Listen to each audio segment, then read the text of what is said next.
Let's start off looking at this one. So I could find my list of possible zeros. I'm going to go ahead and just start off by plugging this one into the graphing calculator and see what we get. So I've got 2x to the fourth plus x, 2x to the fourth plus x cubed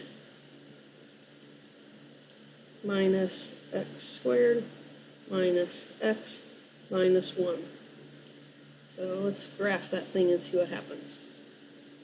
So this shows me that I have a couple of zeros here. I'm going to look at the table. I know I should have 4 zeros.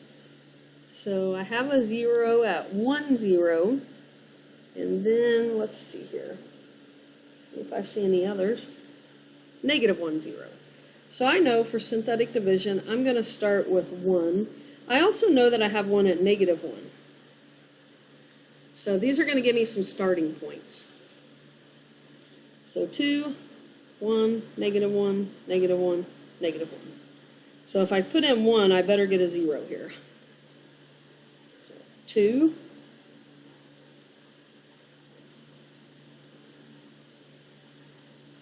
and I do. So this means 1, 0 is a 0. This was 2x to the fourth, so that means this problem would be 2x cubed. I still am not sure how to factor if there's 4 terms and it's 2x cubed. So I'm going to do synthetic division again with the next 0 that shows. So I'm going to try synthetic division with negative 1. So I'll bring down the 2.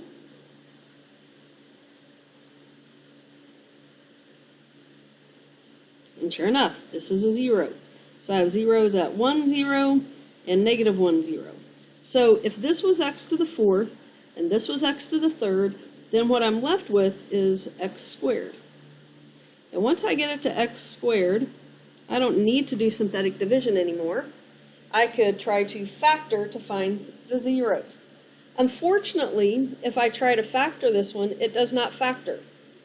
Because if I put a 1 here and a 1 here, there's no way I can get a 1 there and keep this positive. So to find my other 2 zeros, I'm going to do the quadratic formula. So I'm going to do the opposite of b plus or minus b squared minus 4ac over 2a. So I have negative 1 plus or minus the square root of 1 subtract 8, so this is negative 7 over 4. So if I notice here, what I have is a negative under the square root. So that means this is I. So my answer for my other root is x equals negative 1 plus or minus I square root 7 over 4. So if we think about that, back in the last unit, if we had an imaginary root, that means that it did not cross the x-axis. So I have 4 zeros. I have the 0 of negative 1, 0 and the 0 of positive 1, 0. I also have 2 other roots at negative 1 plus I squared root of 7 over 4 and negative 1 minus I squared root of 7 over 4. So notice I have 4 roots on this one, but when we look at the graph, it only crosses at 2 places. So it crosses at negative 1, positive 1, but these 2 imaginaries are not places where they cross the x-axis. I try to remind you over and over during the quadratic unit, but when we get imaginary numbers or imaginary roots, they always come in groups of 2. So on this one I have 2 reals, so they'll be x-intercepts, and 2 imaginaries. Those will be roots, but they will not be intercepts. Let's do another example. If I were you on this example, I would pause the video, give it a try myself, and see what you can come up with. So let's do this problem. F of x equals x to the fifth minus 2x to the fourth plus 8x squared minus 13x plus 6. let's think about how many roots this problem would have. Because it's to a fifth power, I know I'm going to have 5 roots. That doesn't necessarily mean 5 x-intercepts, but I know I'm going to have 5 roots. And if I have any imaginaries, they're going to happen in pairs. So I would type this into my graphing calculator. So I'm going to have x to the 5th minus 2x squared, or 2x to the 4th,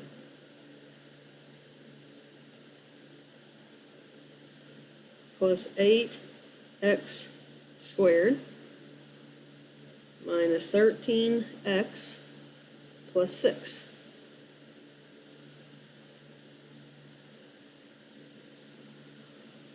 Don't need these extras here.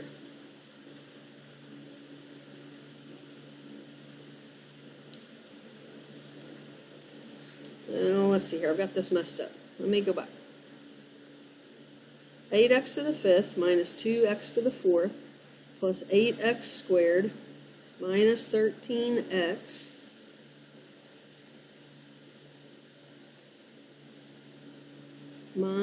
plus 6. All right, graph. So if all of my zeros were real, this thing would cross 5 times, but it doesn't cross 5 times. What I can tell is I have a 0 here at -2 and a 0 at 1. I'm going to look at the table and make sure that's true. A 0 at -2 and a 0 at 1. So I'm going to start there. I know -2 should be a 0 and 1 should be a 0. So looks like here I'm missing an x to the 3rd, so I want to make sure I put my placeholder. So -2 should give me a 0.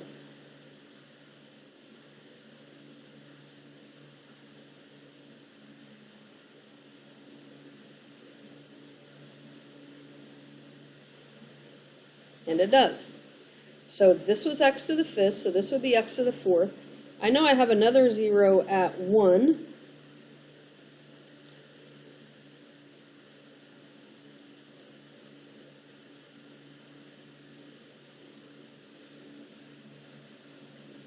So x to the 5th, x to the 4th. So this is going to be x to the 3rd.